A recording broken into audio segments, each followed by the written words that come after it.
एक वेशभूषा अनेक तरुण तरुणींनी केलेली आहे आणि या संपूर्ण रोड शो साठी लहान मुलांचा सहभाग सुद्धा अतिशय महत्त्वाचा असा मानला जातो। तर आपले प्रतिनिधी माधव सावरगावे हे स्वतः नाशिकमध्ये आपण थेट त्यांच्याकडे जाऊया। माधव, आता मोदींच्या रोड शोला सुरुवात झालेली आहे, सगळीकडेच आपण व्हिज्युअल्स मधनं पाहतोय, जल्लोष सुरू आहे, काय कसं वातावरण आहे?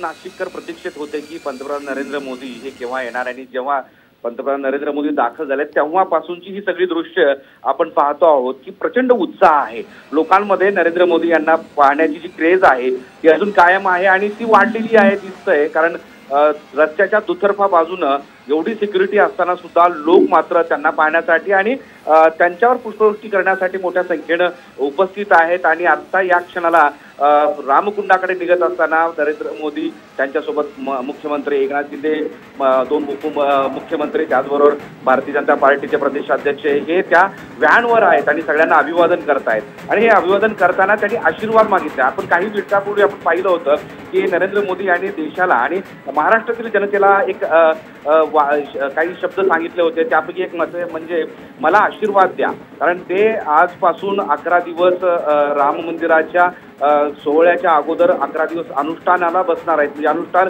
करणार आहेत। त्याची सुरुवात ही नाशिकमधून करतायत। नाशिक ही रामाची भूमी आहे, जिथे रामाचं पवित्र स्थळ आहे आणि त्या ठिकाणापासून म्हणजे रामकुंडापासून त्या पंचवटीपासून मी सुरुवात करतोय, तुमचे आशीर्वाद पाहिजेत असं एक आवाहन महाराष्ट्रातील जनतेला केलं होतं, नाशिककरांना केलं होतं। आणि त्यानुसार जेव्हा त्यांचा हा रोड शो सुरू झाला तेव्हापासूनची ही अलोट गर्दी रस्त्याच्या बाजूला आहे आणि त्यांना अभिवादन करतायत, त्यांना आशीर्वाद देत आहेत। विशेष म्हणजे हे सगळं करताना नाशिककरांनी सुद्धा, कारण पहिल्यांदाच असं होतंय की देशाचे एक पंतप्रधान थेट पंचवटीमध्ये दाखल होत आहेत आणि रामकुंडामध्ये येऊन प्रत्यक्ष गोदामाईचं दर्शन घेत आहेत, रामकुंडामध्ये ते आरती करतायत आणि त्या पवित्र स्थळात ते भेट देत आहेत। त्यांचा एक ऊर भरून आल्यासारखी स्थिती नाशिककरांची झाली आहे आणि त्यामुळं आपल्या दोन्ही हातांनी त्यांचं स्वागत कसं करायचं ही एक नाशिककरांनी दाखवून दिलंय। आणि आता काही मिनिटामध्ये जो रोड शो जवळपास अर्धा तास चालेल आणि त्यानंतर थेट रामकुंडामध्ये नरेंद्र मोदी येतील। नरेंद्र मोदी यांच्यासोबत भारतीय जनता पार्टीचे प्रदेशाध्यक्ष, उपमुख्यमंत्री आहेत आणि 2 मुख्यमंत्री आणि उपमुख्यमंत्री हे सगळेच जण आहेत।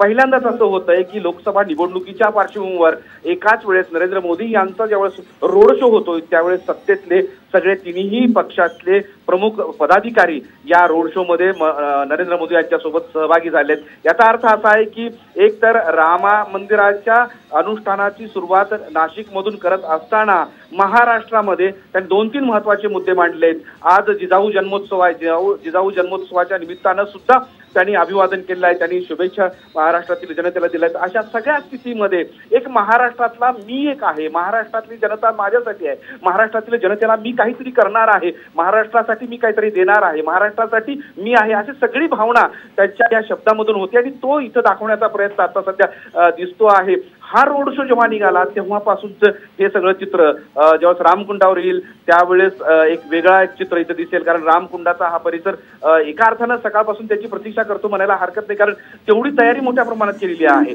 रामकुंडाच्या परिसरामध्ये गोदा घाटाच्या या सगळ्या घाटावर अनेक लोक आलेत, भाविक आलेत जे त्यांना पाहण्यासाठी ते आतुर आहेत। आणि दुसरीकडे तू म्हणले की या परिसरामधले सगळे मंदिर अक्षरशः इतके सजावलेले आहेत की त्यांचं एक रूप, त्यांचं एक सौंदर्य एक इथं चांगलं दिसतं आहे आणि त्यासाठी आता इथं नरेंद्र मोदी आल्यानंतर ते पहिल्यांदा इथं रामकुंडावर येतील। रामकुंडाला सुरुवातीला ते कारण 500 क्युसेक इतक्या वेगानं वरच्या धरणातून पाणी गोदावरी नदीमध्ये सोडण्यात आलेलं आहे। तो एक निसर्गरम्य जो आवाज आहे पाणी वाहण्याचा तो आहे, सोबतच ही सगळी एक पवित्र ठिकाण रामकुंड, त्या ठिकाणी आल्यानंतर मग इथले महंत त्याचबरोबर संत एकत्र येणार आहेत, इथं आरती होणार आहे। आणि विशेष म्हणजे त्या आरतीच्या ठिकाणी राम मंदिराच्या 22 तारखेच्या कार्यक्रमाच्या निमित्तानं अनुष्ठानाची सुरुवात करत असताना पवित्र मंत्रोच्चार सुद्धा केला जाणार आहे आणि त्यासाठी या नाशिक नगरीतले जे महंत आहेत त्यांना तिथं निमंत्रित करण्यात आले आहेत, ते स्वतः इथं असणार आहेत। आरतीच्या अगोदर पूजा सुद्धा होणार आहे आणि हे सगळं जवळपास अर्धा तास चालेल। आणि एक गोष्ट आहे की महाराष्ट्र ही संत महंतांची भूमी आहे आणि त्या संत महंताच्या भूमीतून या पुढच्या कार्याची सुरुवात विशेषतः खरं तर आपण हे 22 जानेवारी रोजी राम मंदिराच्या सोहळा अगोदर हे सगळं चित्र पूर्ण देशभर आपण पाहतोय, पण त्या अगोदर महाराष्ट्राच्या एका बाजूला जर विचार केला तर लोकसभा निवडणुकीची किनार आहे, कारण महाराष्ट्रामध्ये गेल्या काही म्हणजे 4.5 वर्षांमध्ये आपण पाहिलं की राजकारणातले अनेक पैलू म्हणजे सत्तेत असले विरोधात असले सत्तेत गेले हे सगळं चित्र 4.5 वर्षांपासून महाराष्ट्र पाहतोय आणि अशा स्थितीमध्ये खिचडी सगळी दिसते आहे राजकीय.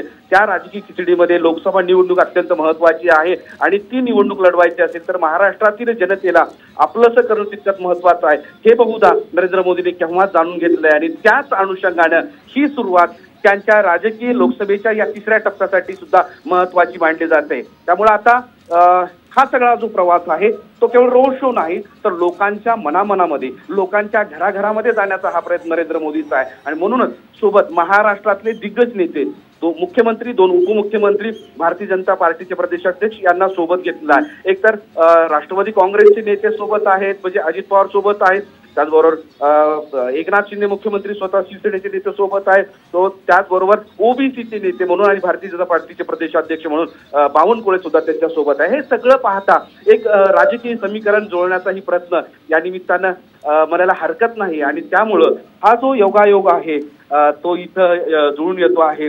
नाशिक ही हिंदू धर्मियांसाठीचं पवित्र ठिकाण आहे. विशेष म्हणजे रामा आणि आपलं आयुष्यभरातलं जे काही वनवास भोगला होता त्या वनवास भोगत असताना त्या रामकुंडाच्या ठिकाणी ते येऊन स्नान करायचे आणि ती पवित्र भूमी आहे आणि मग त्या पवित्र भूमीच्या ठिकाणी हिंदू धर्मातल्या प्रत्येक व्यक्तीला असं वाटतं की आपण तिथं जावं, तिथं नाहून यावं, तिथं स्नान करावं आणि आपलं पुढचं कर्म मागचं कर्म सगळं धुवून पुढच्या कर्मासाठी चांगल्या कर्मासाठी आपण सुरुवात करावी असं प्रत्येकाला वाटतं. आणि त्यातलाच एक महत्वाचा एक टप्पा आहे आणि म्हणून देशातले पहिले पंतप्रधान आहेत जे पंतप्रधान रामकुंडावर हे पहिल्यांदा येत आहेत. रामाच्या या दर्शनानंतर त्यांनी पुढची वाटचाल सुरू केलेली आहे. हा खरं तर महाराष्ट्रातील लोकसभा निवडणुकीचा बिगुल वाजलाय असं म्हणायला हरकत नाही आणि हा रोड शो त्याचा जो प्रतिसाद मिळतो आहे त्या प्रतिसादावरून असं लक्षात येतं की येणाऱ्या काळामध्ये नरेंद्र मोदी हे महाराष्ट्राला जिंकतील का आणि इथून त्याची चर्चा सुरू होईल. श्वेता, नाही, नक्कीच ज्याप्रमाणे तुम्ही म्हणताय की हा रोड शो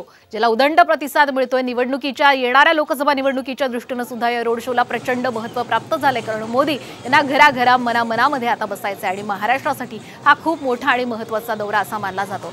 नाशिक बद्दल बोलायचं झालं तर आतापर्यंत दुष्काळी भाग अनेक गुन्हेगारी पार्श्वभूमी या सगळ्यांसाठीच नाशिक आतापर्यंत खरं तर बातम्यांमध्ये येत असलेलंही आपल्याला पाहायला मिळालं होतं.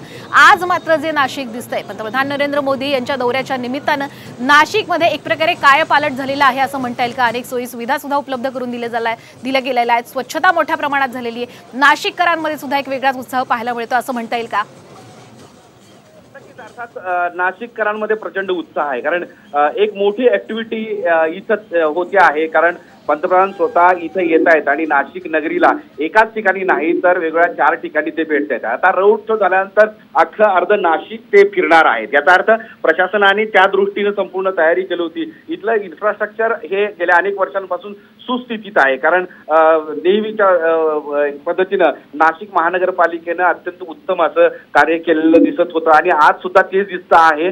तशी तयारी गेल्या 15 इथं सुरू होती आणि त्या दृष्टीनं एकतर स्वच्छता प्रचंड करण्यात आले, सुशोभीकरण ठिकठिकाणी आहे. ज्या रस्त्यावर आता सध्या नरेंद्र मोदी आणि हे सगळी टीम रोड शो करते आहे त्या रस्त्यावरचं जे सौंदर्यीकरण आहे ते अफाट आहे. आता हा ताफा या क्षणाला आपण पाहिलं तर अत्यंत वेगानं एसपीजीचा हा ताफा थोड्या ठिकाणी काही सेकंदामध्ये रामकुंडाजवळ पोहोचतोय. पंतप्रधान नरेंद्र मोदी हे काही क्षणामध्ये तिथं रामकुंडाजवळ पोहोचतील आणि प्रत्यक्ष कार्यक्रमाला इथे सुरुवात होईल. आता मी तुला सांगत होतो की नाशिक ही संतांची भूमी आहे आणि या संतांच्या भूमीमध्ये पहिल्यांदा पंतप्रधान येत आहेत आणि ते पंतप्रधान एकाच ठिकाणी नाही तर 4 ठिकाणी असणार आहे. त्यामुळं प्रशासनाने जशी तयारी केली होती तसं इथलं एक बदल जो चेंज आहे तो दिसून येतो आहे आणि तो चेंज भविष्यातील एक चांगली दिशादर्शक ठरेल असं नाशिककरांना वाटतं आणि त्या दृष्टीनं नाशिककर बोलतात. आता बघ आता मंत्रोच्चाराला सुरुवात झालेली आहे.